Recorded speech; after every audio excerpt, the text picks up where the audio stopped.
Hi, I'm David Platt, and I want to tell you about a new initiative in Radical called Urgent. David Platt, how much time do you have?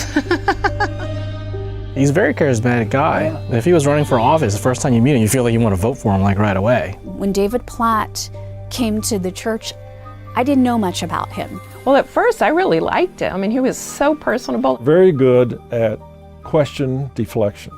He knows how to get you to respond emotionally to him. He gave Romans 8 word for word, and boy, it was impressive. The first sets of sermons had decent theological meat in them, but now he wouldn't get past a Hermeneutics 101 class. Hey, how are you? Hey, David Platt, where are you going, David Platt? I think David Platt is weak. I think that David Platt is a coward. He is a false teacher, he is a wolf, he is a liar. We'd been lied to from the pulpit. We were lied to from David Platt. There's no doubt about it, he's in it for the money. He's a great actor. Blind spots. We all have them. David was teaching essentially CRT. And then I started thinking, am I part of the problem because I'm white? And I kept thinking, well, I must be misunderstanding because a pastor wouldn't say something wrong. Areas of our lives where we're deceived and we don't know it. Critical race theory preached from the pulpit. Critical race theory really kind of caused confusion for me. We have 106 different nations represented in McLean Bible Church. I've been there doing personal security work since 2012. I would take a bullet for anybody in that church, anybody. And you're gonna turn around and say, I'm inherently racist? It's difficult for me sometimes not to just torch like all white people, because in particularly white evangelicals and Christians. Mike Kelsey has been handpicked apparently by David to become the next lead pastor of McLean Bible Church. When David Platt took over the church, everything became very autocratic. Ministries were destroyed. They got rid of all of them. Nobody could give me assurances about support for the ministry. How is money being spent at this church, and why are all these ministries being cut?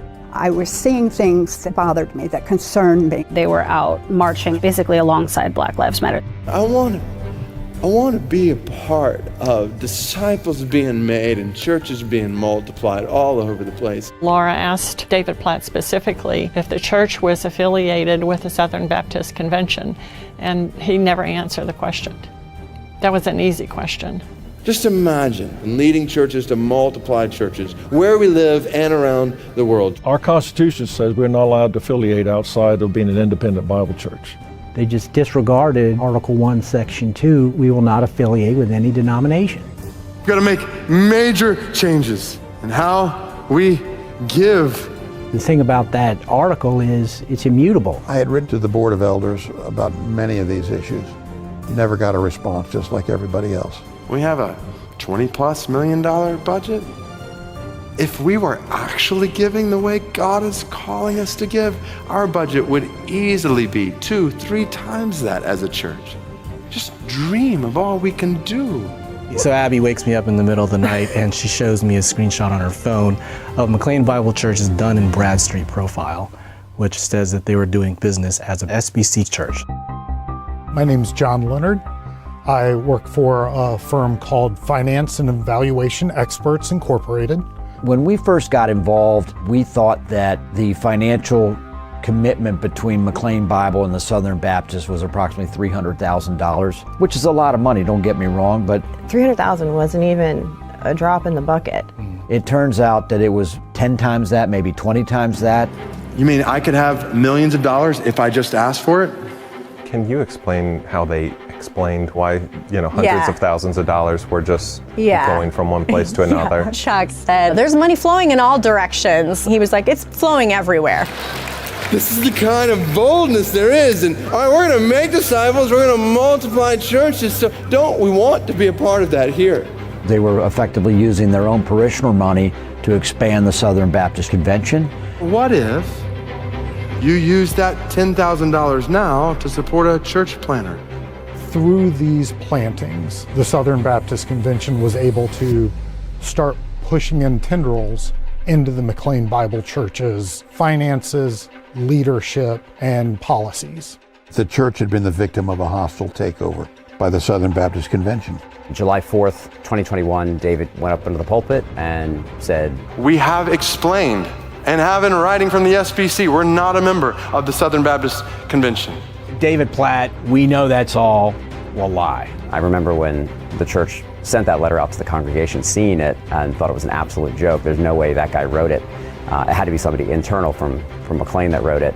And the discovery that actually turned out to be the case. From David Platt, it would be helpful if you could send a letter to our elders and copy me clarifying that MBC is included in the SBC church database purely for the sake of accounting purposes. It was drafted by David Platt, the bullet points on what to say. I just felt cheated by them because, you know, they're lying. David Platt's proxies are running everything now in the church. And it seems like there was some work done to obscure the movement of money being bundled up through the McLean Bible Church to New City Network or any of these other auxiliary organizations. Sometimes coming back into the McLean Bible Church and then being cut back over to the Southern Baptist Conservatives of Virginia. I saw a speakers bureau advertising David Platt. His fees are $10,000 to $20,000. One of the questions I asked was how much is in the budget for Radical? There wasn't anything for the $650,000 donation to Radical, founded by David Platt. What that was for, we have no idea. Another one of those line items that just was never transparent to the congregation. How much rent is Radical paying to have offices in our building? There are too many large sums of money being floated through there. They were denying their own members access to the financial records, which reflected those transactions.